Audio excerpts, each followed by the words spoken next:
Montreal, and I have an incredible verse for you. And it's in 2 Corinthians 10, verse 4 and 5.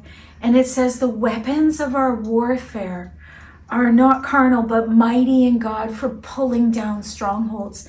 And then it tells us what those strongholds are.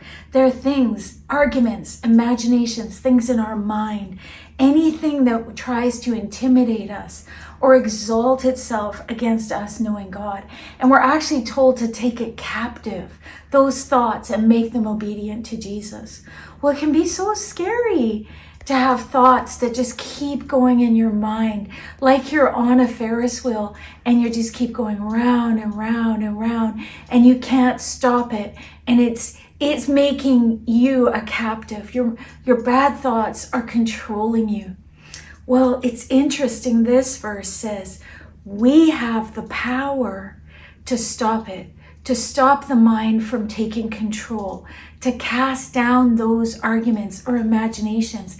It's kind of like sometimes you can't tell, is this a real fireplace or is it a fake one? And with our thoughts, the reason they can be so intimidating is, what if it's true? What if this thought I had about the future or about my life or about someone I love is true?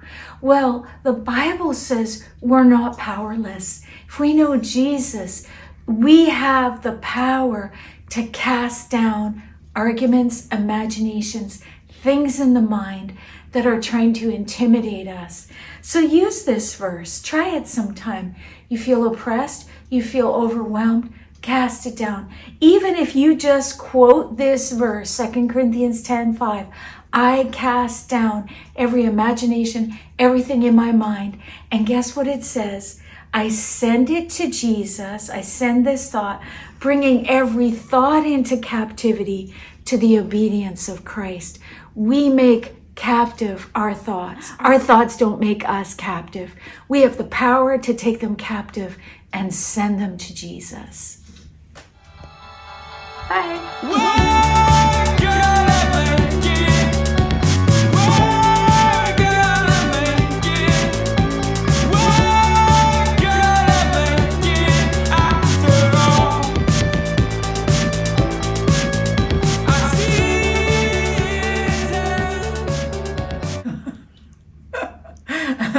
Old Montreal.